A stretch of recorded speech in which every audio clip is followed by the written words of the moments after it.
Hey, Iostex here.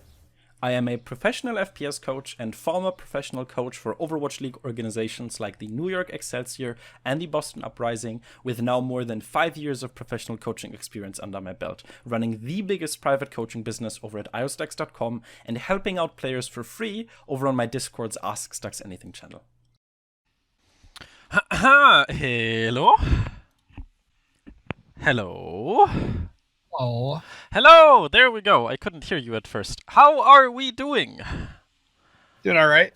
Doing all right. Why do people always say all right, you know? Oh, half my house is without power today when I woke up. Then why are you doing all right if half your house is without power? Just let those emotions run free, you know? You can get in here and say, you know what, Stux? Life fucking sucks, you know? Like, well, it's not my room, it's my kid's room, so I'm not that upset about it. Oh, that is fucking sadistic. Like, oh, I don't care about my energy going away, but if my kids have it, you know? Okay, let me quickly get the organizational shit out of the way. There we go. Eric, cool. So this is the second one of your double session pack. There we go. Yep.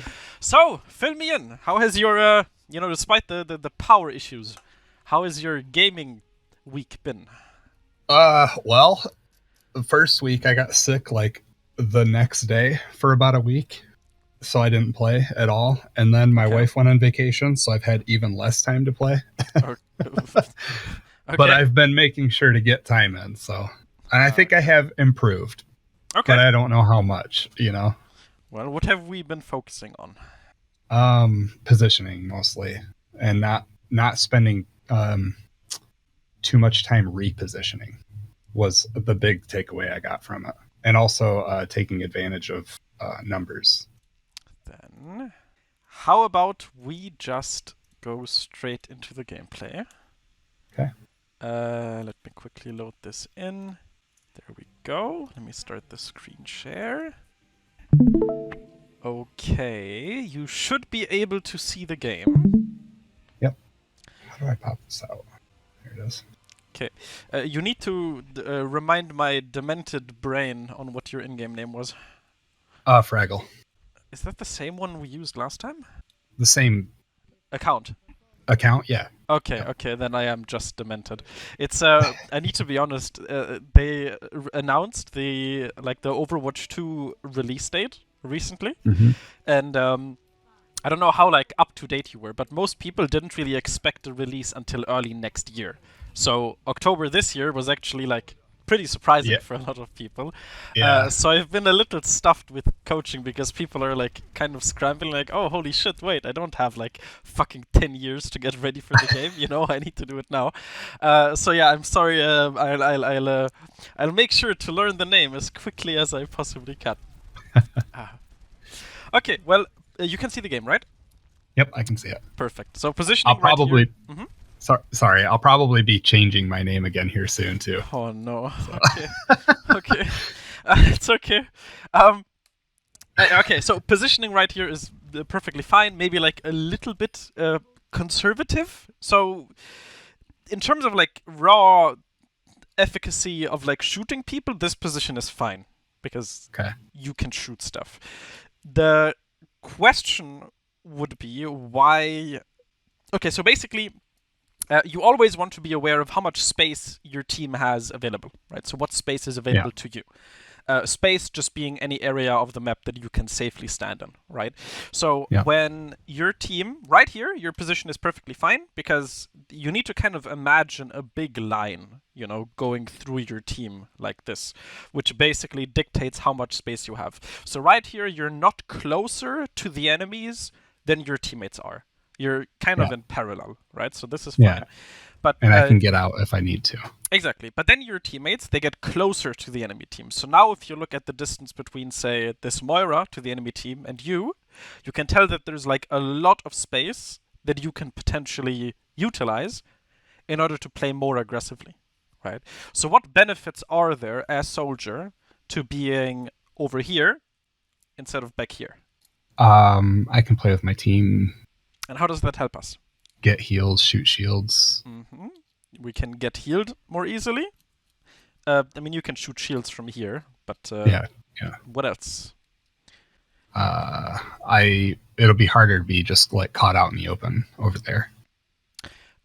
Yes, so if the enemy team is playing dive, then playing with your team also makes you a more difficult target. In this case, it's not relevant because the enemy team. Oh fuck! In this case, it's not relevant because the enemy team isn't playing dive. Okay. The main reason why playing with your team is very, very nice is because you get value out of your healing field. Yeah. So one very underutilized part of Soldier's kit is the healing field. It's nice when, like, you don't want to use it with your teammates in mind, but if you get some collateral healing done, I guess, that's good for your ult charge, right? So Okay. if you need to yeah. healing field yourself, then you might as well do it in the middle of your team, so that, you know, maybe they get healed a little bit as well. If they don't, it's fine. You didn't lose anything. But if they do, you just get a little bit of extra ult charge. So right here, Okay. I would play a bit more aggressive. You know, realize, oh damn, like all of my teammates are all the way up front, and start moving forward yourself. But do you see how you're like kind of staying back here instead of pushing up with them? Yep. That is not good. We want to push Okay. up with them. Right? Okay. When they play that corner, see, so basically what you did here, just a few seconds earlier. And the reason why I'm mentioning this now is because right here, you did it, like, you were very slow to react to your team pushing up. Okay. When you're in, the higher you climb, the smaller the tolerances get. Okay. So if your team, or rather if the enemy team realizes that your team is pushing up, but you're staying behind, they would capitalize on that. They would realize, wait, they're not like pushing in as one, you know, they're kind of going in like just partially, right? So it's important that you kind of internalize that and just get in as soon as you possibly can. But again, in general, if you're not going on a flank or an off angle, you might as well just play with your team. So here, this is another example. Okay. Look at how close your Zarya is. You can always be at least that close, right? So in this case, for example, Okay. I wouldn't stand over here. I would stand over here. Again, just marginally more aggressive, but keep in Okay. mind that positioning always has kind of a domino effect. So if you see that your Zarya is over here, that allows you to play more aggressively. And in the same vein, if the rest of your team sees that you also play over here, they're more inclined to play more aggressively and more confidently as well. And then in Okay. turn, if your entire team plays aggressively, that changes how the enemy team plays as well. So it's very important that you posture yourself as aggressively as you can. Okay. Because yeah, right here, I mean, this sounds like a little harsh, but you should basically never be behind both supports. You know, Yeah. like why should Yeah. why can a Mercy stand closer to the enemies than you? So you're kind of playing like a sniper almost. One bonus reason why it's nice to be close as Soldier, while you are technically a hitscan character, your Helix rockets is a projectile, and projectiles always benefit from lowered travel distance. So if you Yeah. play more aggressively, that also makes it more. It makes it easier for you to land your Helix rockets consistently. And this is a very good example where you not being with your tank, you know, basically killed them. Because right here, this is one of those situations where having a healing field ready would give you a lot of value. Okay? Because Okay. best case, you could actually save them. Worst case, they die and you get ult charge out of it. Okay? Whenever your team, like as a DPS player, again, this sounds like a bit morbid, but whenever your teammates die, like, you don't necessarily want to ask yourself what you could have done to save them, but you need to ask yourself, like, if there's anything you could have gained out of their death. You know? Like, Okay. if your grandma dies, you need to ask yourself why you couldn't get a bigger part of her will. You know? It's kind of the same Yeah. thing here. So yeah, just very, very, very conservative positioning. Super far back. Your healing field still hasn't been used, which isn't great. Okay. Right here as well. So obviously when someone dies, it changes how much space we have available. So obviously since she's dead, she doesn't give us any space anymore. So we need to look for the next closest target, which in this case is usually the other tank. So the Roadhog, and you want to look where the Roadhog is, and then again, we want to utilize the space that he is giving us. If he can play over here, right, we can play Okay. at least over here on this corner. Maybe if you want to be cocky over here. One of the great things about Soldier is because you have that extra mobility with Sprint, you don't get punished for positioning too aggressively. So if you end up like positioning too far forward, you have a pretty easy time just running away. But again, this position is really like just plopping down a healing field below this Roadhog is.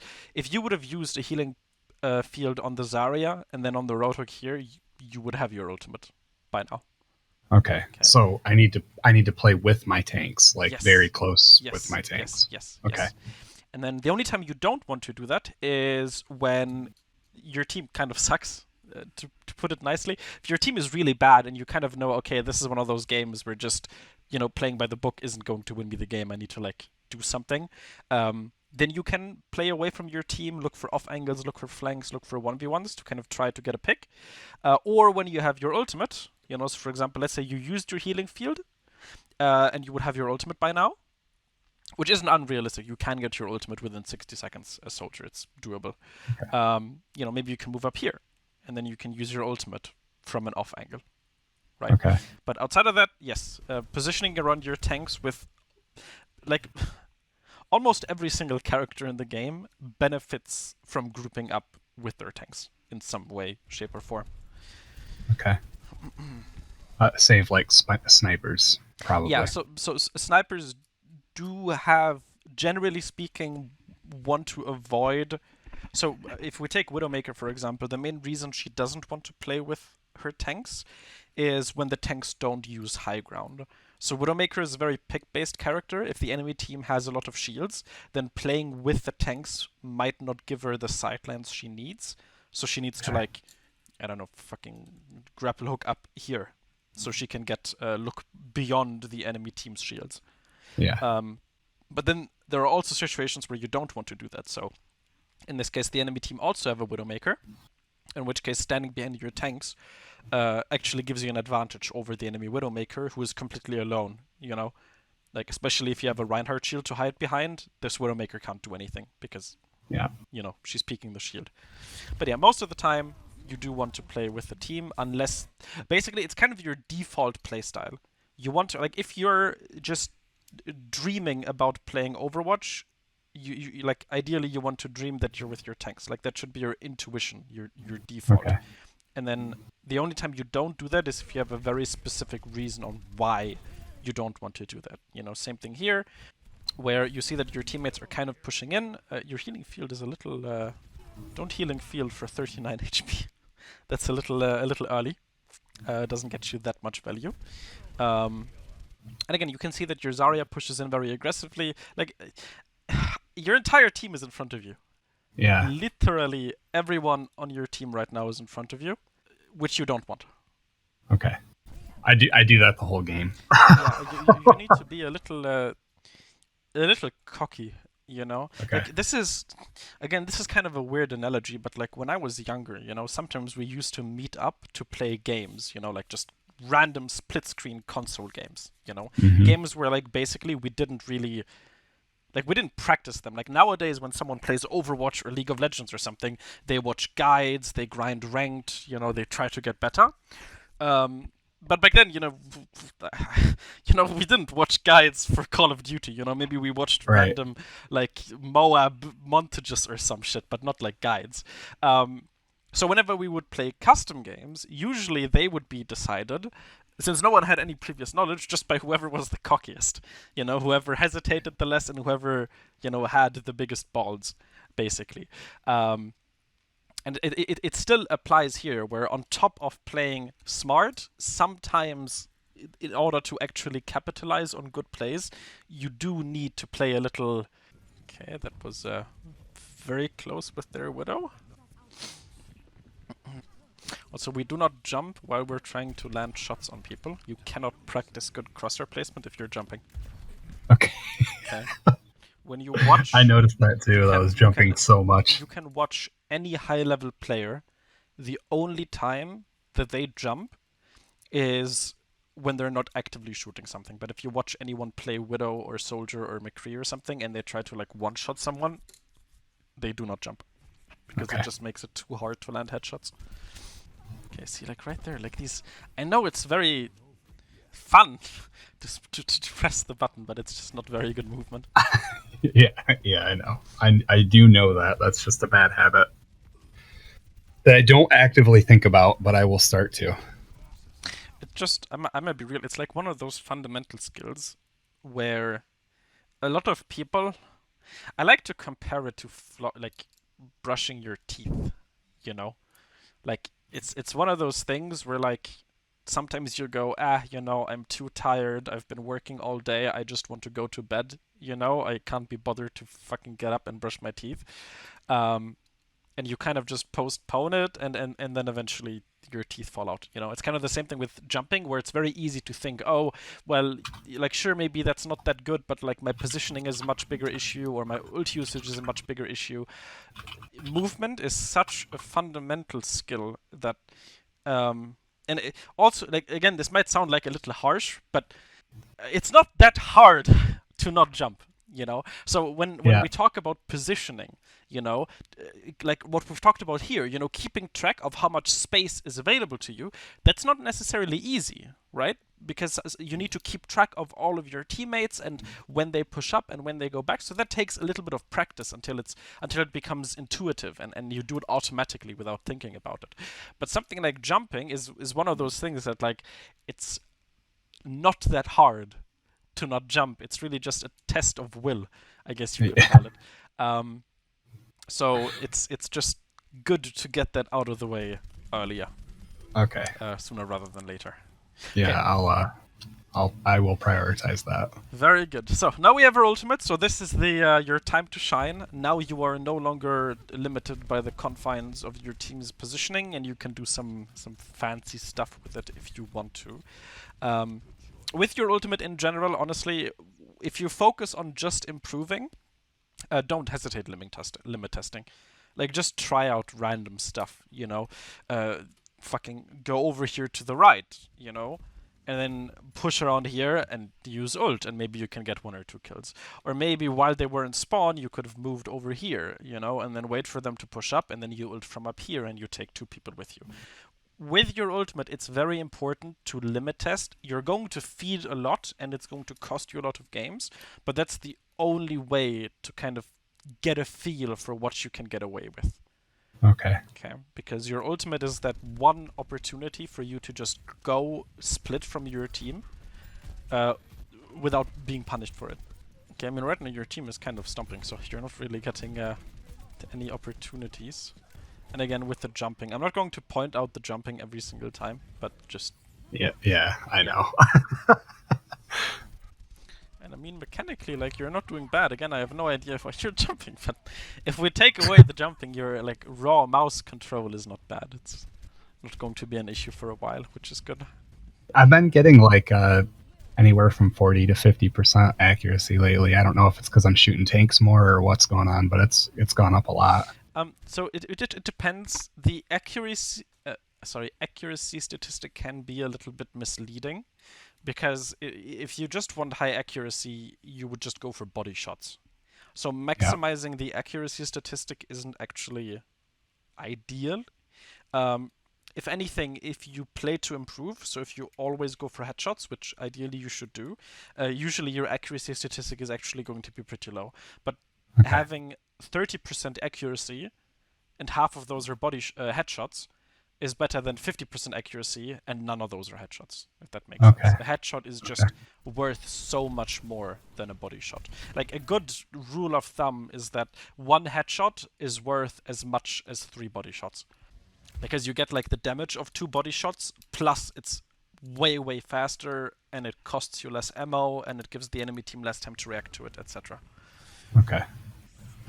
So yeah, this is an example where you had your ultimate all this time, but you were never really actively trying to do anything with it. Yeah. Again, you can be up here, you can be over here. Just go somewhere. You have your sprinty thingy, so you can go from A to B pretty quickly. Should have used it there.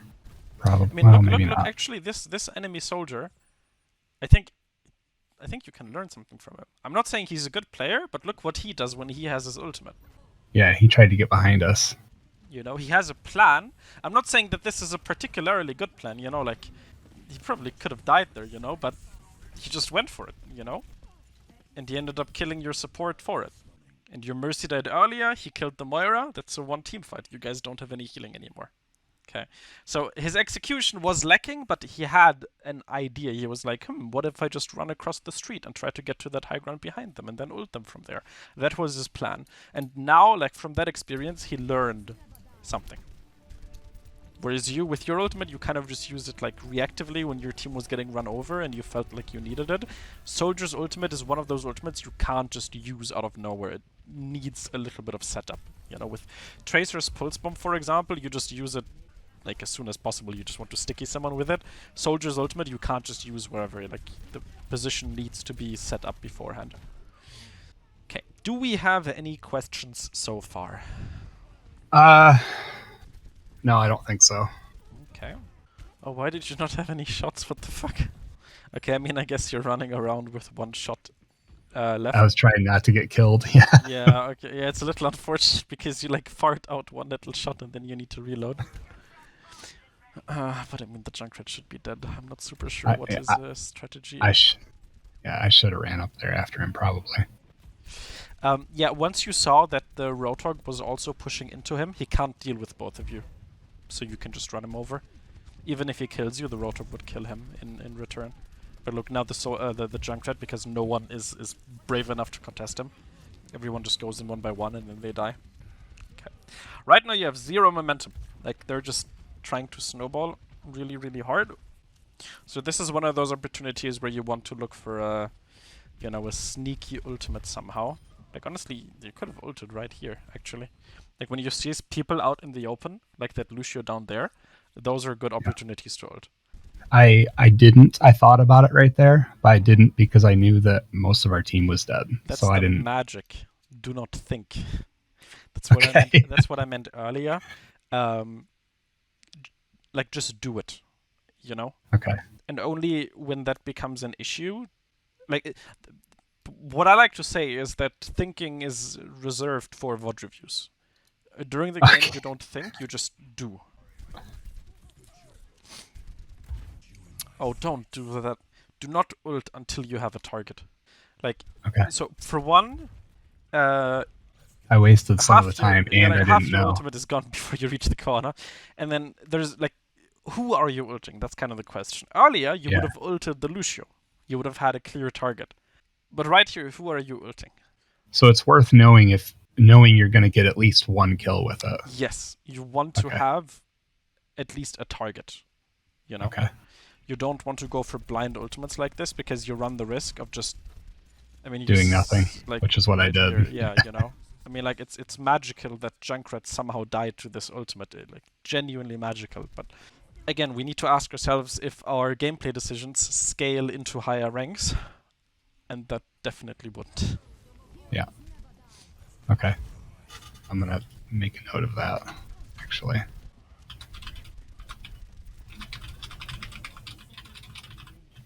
Okay. Are you done with the note? Yep. Okay. Right here, again, this is another example of, like, positioning. So this position was fine while we had our ultimate, because, again, with our ultimate, our positioning can be a little wilder, you know. But once your ultimate is done, like, once you used it, you really just want to get back to your tanks. This position up here is nice if you're Widow or Ashe, and you want to have sightlines on squishies. Right here, you would be way more useful to your team if you were with them. You know, like, especially when you see how low HP your Reinhardt is, being able to plop down a healing field for him on payload could be the difference between you winning or losing this fight. Because I don't think your healers are here. Yeah, both of them are walking back. So you dropping down a healing field would be huge, but you're nowhere near. Okay. So he's probably going to... There we go, he's dead. Your healing field could have bought just enough time for Mercy and Ana to get back. Man, the jumping. I'm so sorry I said I didn't want to like keep pointing it out, but it keeps happening. Like when you look at the Moira, like a Soldier is a headshot. I mean, what do you mean Soldier is a headshot character? Every character is a headshot character if they can headshot.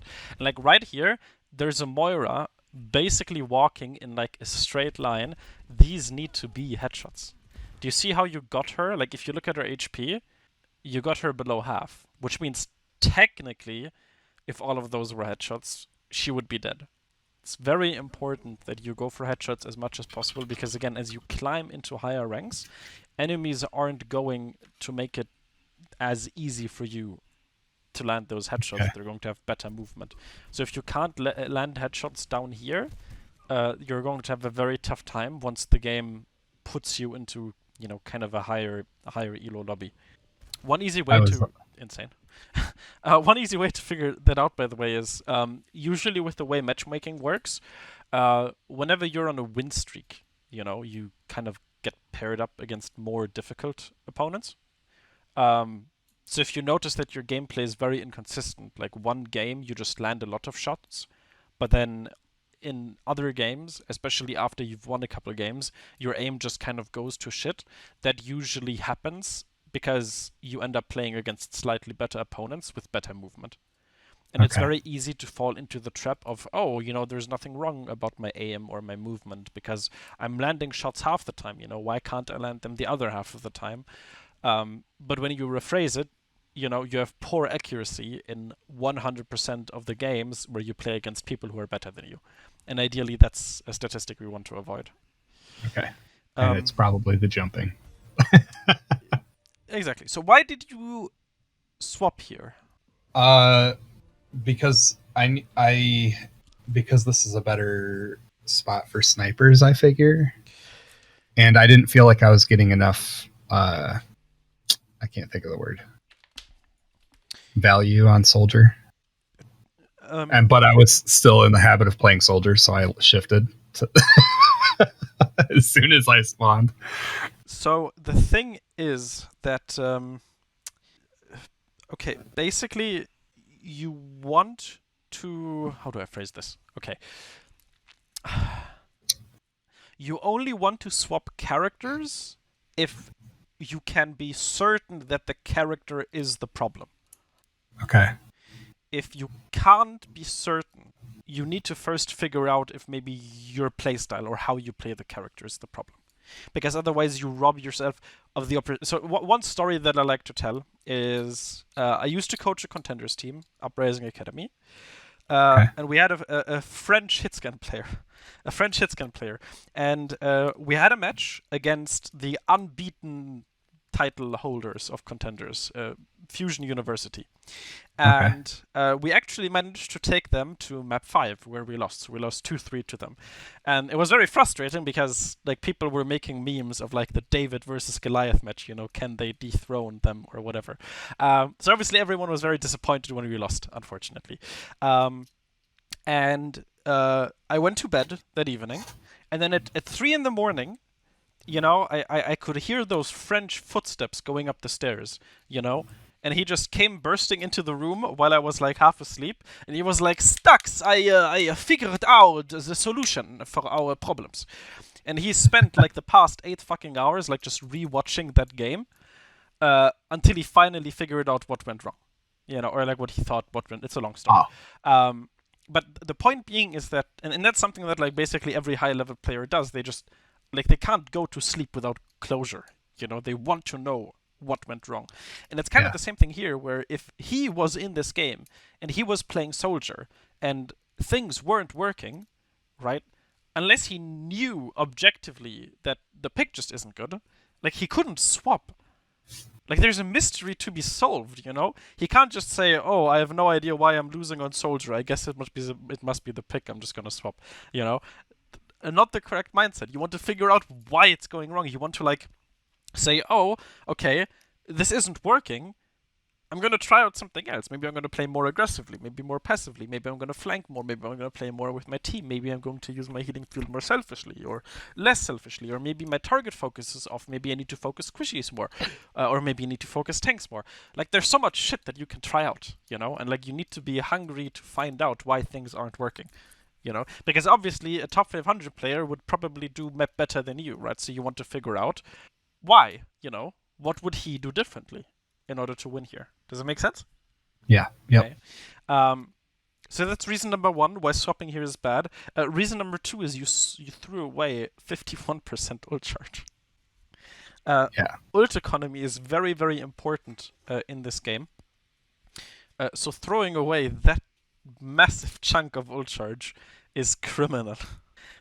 It's really, really, really bad. Um, so if you really feel like your pick is bad, even though the pick is bad, usually the ultimate is still good, you know? Okay. So you want to stick around at least until you use your ultimate, and then you can swap afterwards. Yeah, only if you know that you wouldn't get value out of your ultimate would you just swap immediately and throw the ultimate away.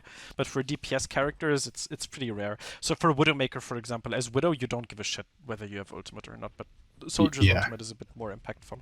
And again, it is true that like Ashe is good on this point, but so is Soldier.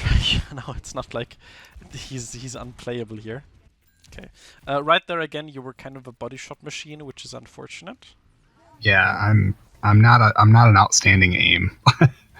I am trying to get better at that, but It is kind of difficult to land headshots from that distance, but again, it's just kind of about speed as well.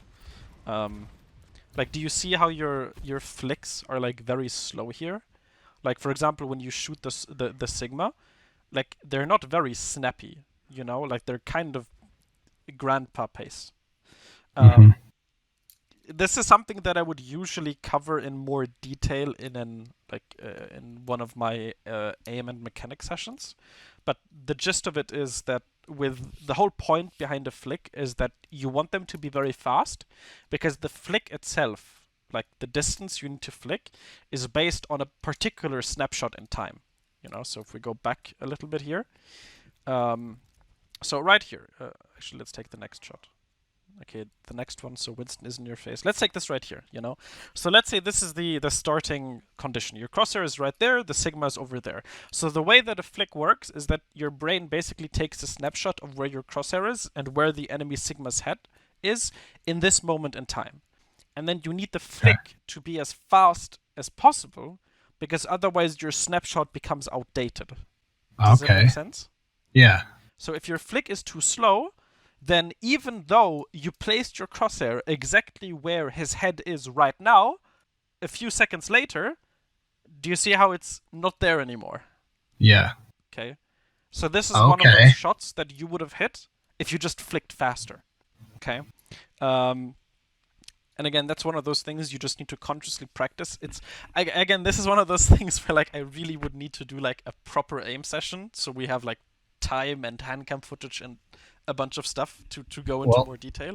But maybe that'll be the next thing that I yeah, that's kind of what I was alluding to. Like it is helpful, because like on Ashe, now the great thing about the Ashe thing is on Soldier it's like a little hard to evaluate your mechanics because you're just jumping 24/7.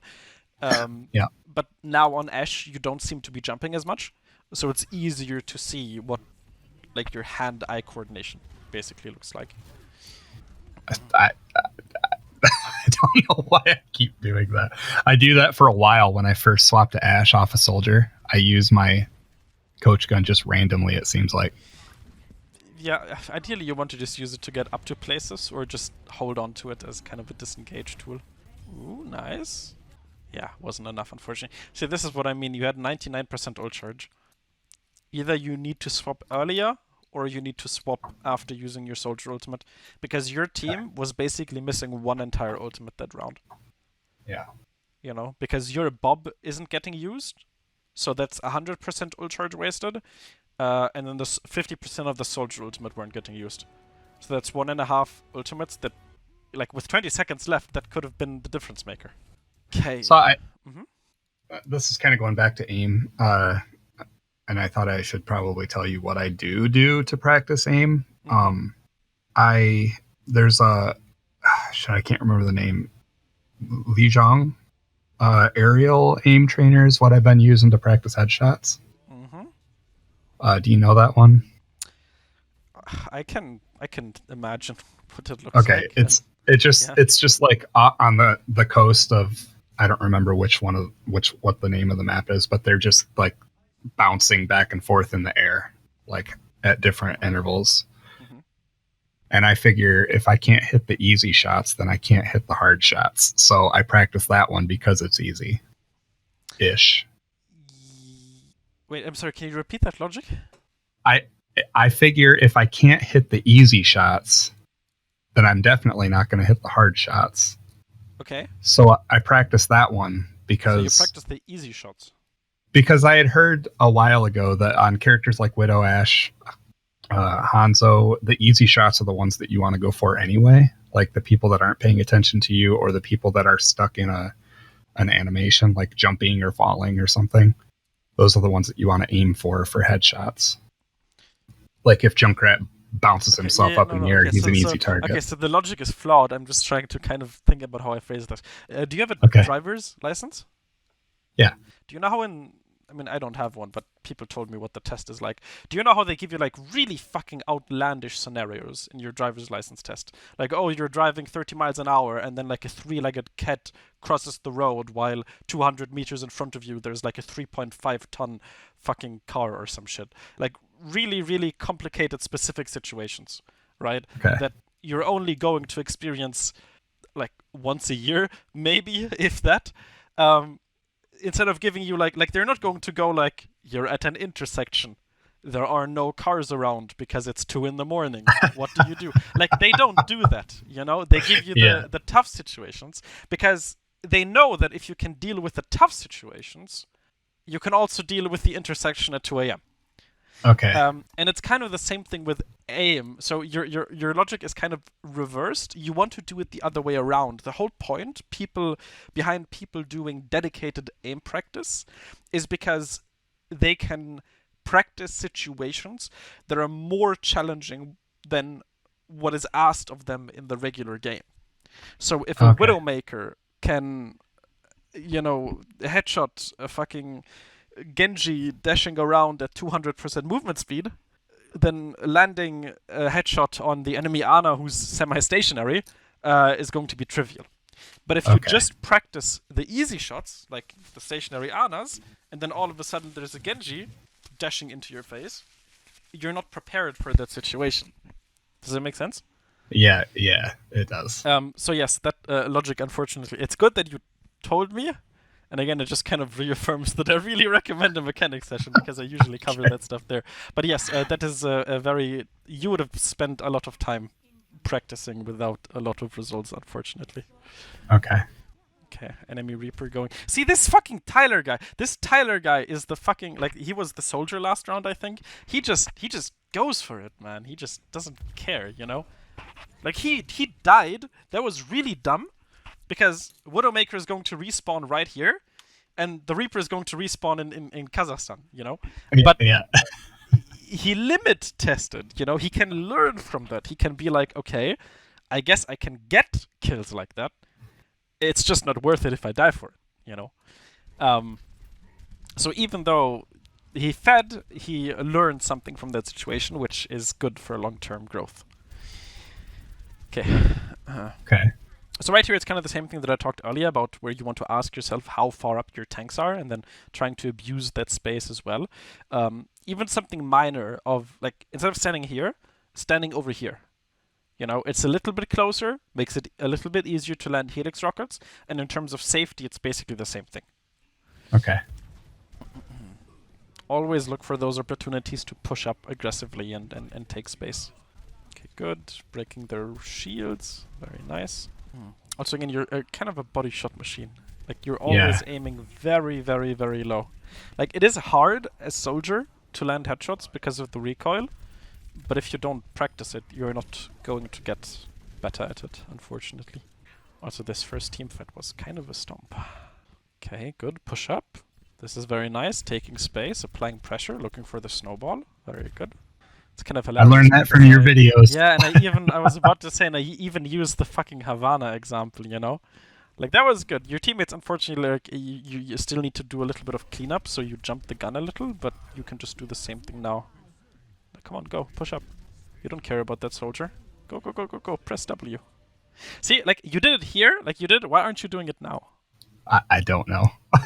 just do it. Like, you basically just do the same thing you did like 10 seconds ago. Look, your Rodok is going! Fucking move! Like, you can't say, oh, I watched the video about how to snowball in Havana, and then, like, stand on the card while your Rodok is pushing in. Okay, now we're going. I think I was second guessing. Dead. Tragic. I think I was second guessing because I wasn't sure if anybody was going to stay on cart. Oh, don't second guess. If no one is on cart, then no one is on cart. You know, like... Yeah.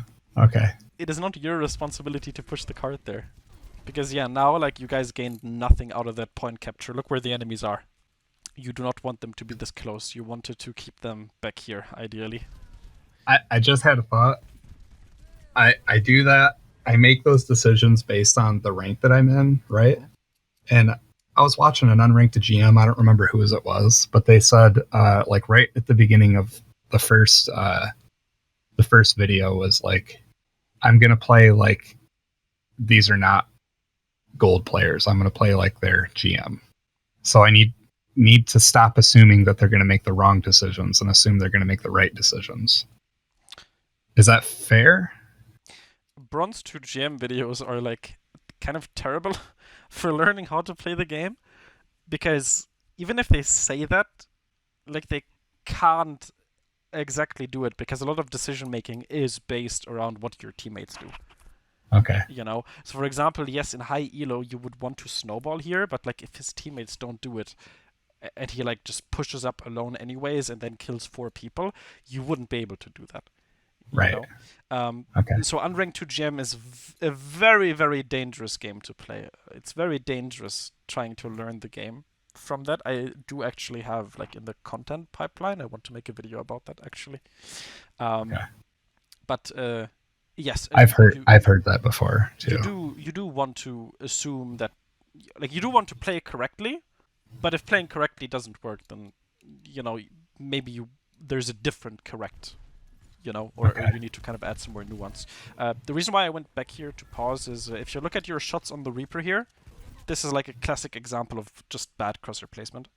If you and the enemy are at the exact same elevation and neither one of you is jumping, you need to land headshots. Okay. Because at that point, it's not about like how well you aim, it's just about whether your crosshair is at the right height.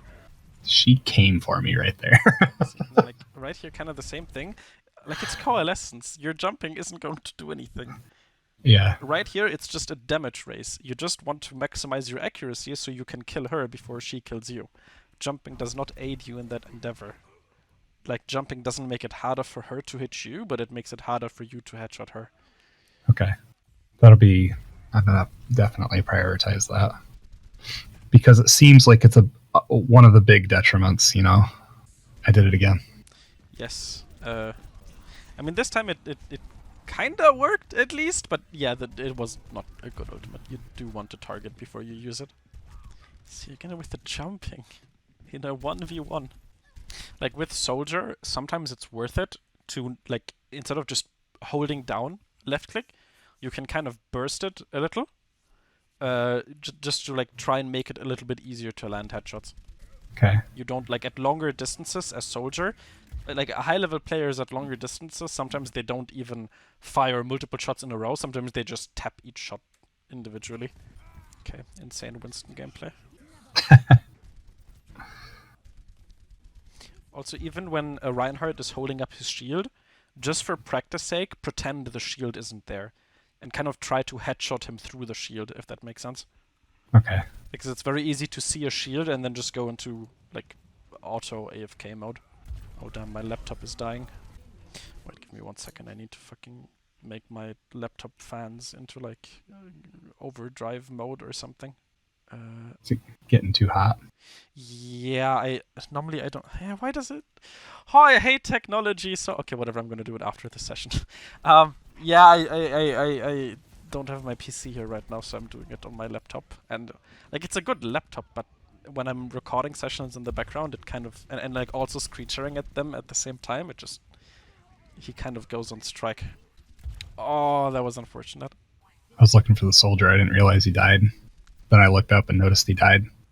It happens. Okay, right here we're close to our ultimate again.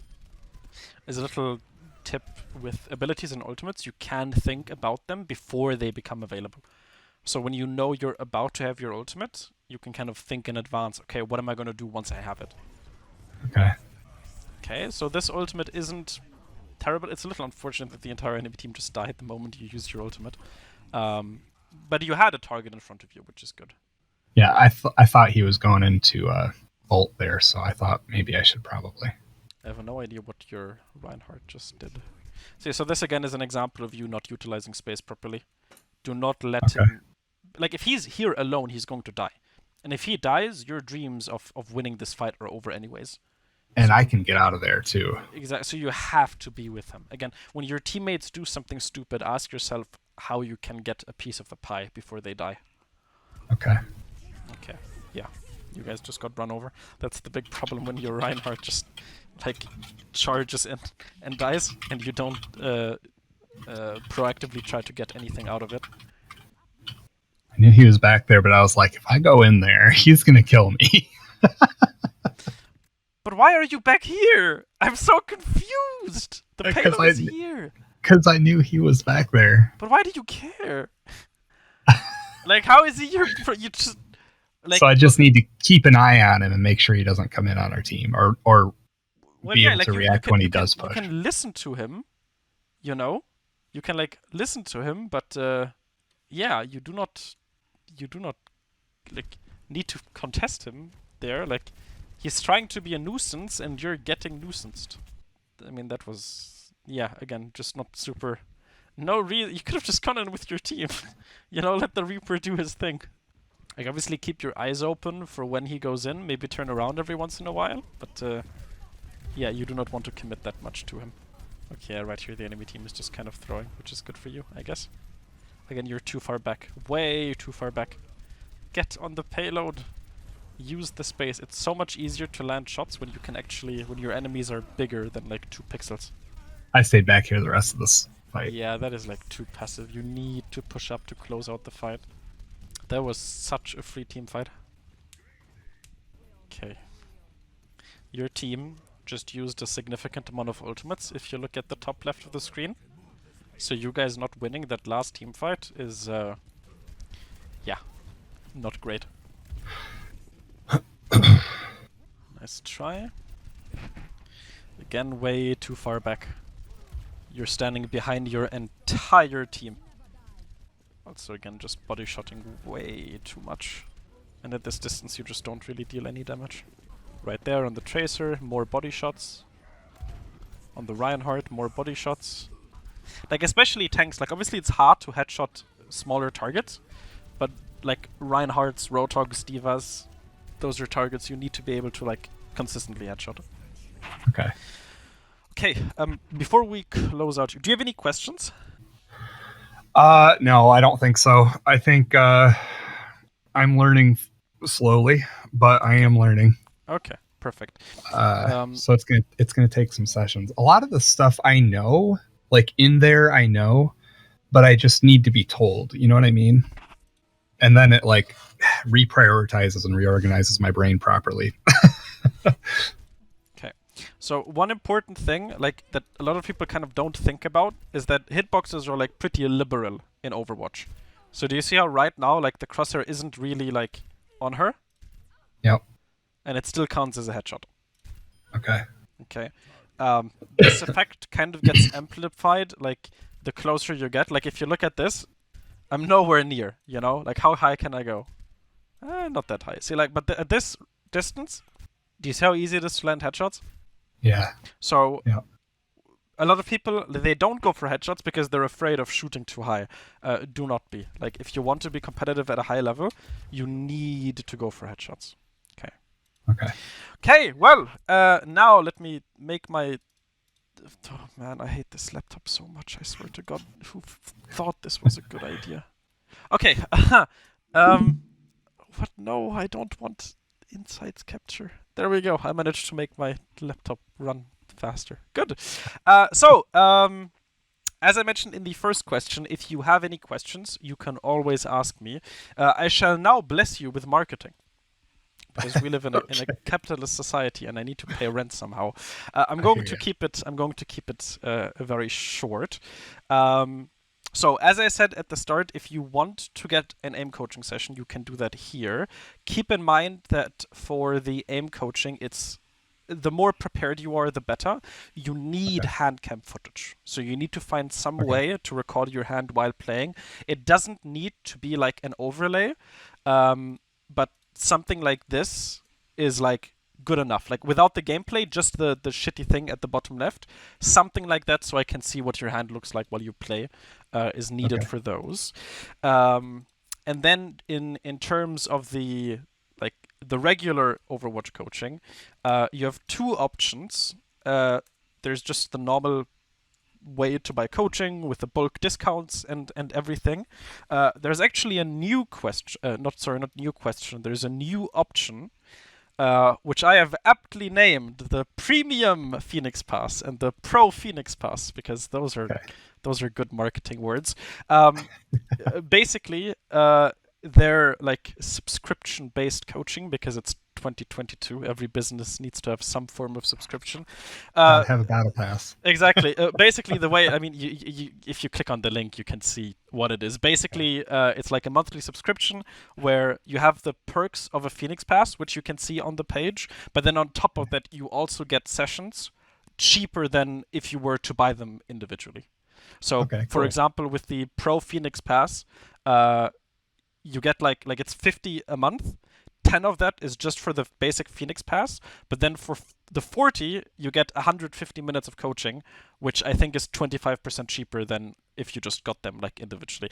Math is difficult. I didn't think that through, on like how to sell it, but basically it's worth it for people who want to get coached kind of regularly. So there you go. That is me. Okay. Again, I just really recommend reading through the page, because it's more than I can explain here, and it's designed. Ultimately, it's basically I give you cheap coaching, you give me financial stability. That's kind of the deal behind it. Fair. But exactly, even if you don't get any follow-up questions, my DMs are open. You can send questions, you can send replay codes, and I'll get back to you as soon as I can. Okay. Can I go over my notes real quick with you? Yes. I only took 3. Yes. Okay. Sure. Don't jump while firing. Just stop it. I put that in there. Yes. Make sure I have a target before I ult, and play more aggressively with my tanks. Yes. Okay. The last session I took, I needed to stop prioritizing the high ground unless I knew I could get a pick. Which you did. You weren't just spending 24 hours each game going on high ground, so that definitely was a lot better. Yeah. Okay, cool. Okay, perfect. Well, I right. hope to see you again soon, and I wish you the best of luck. All right, thanks, man. Godspeed. Have a good rest of your day. Thank you. See ya. See ya.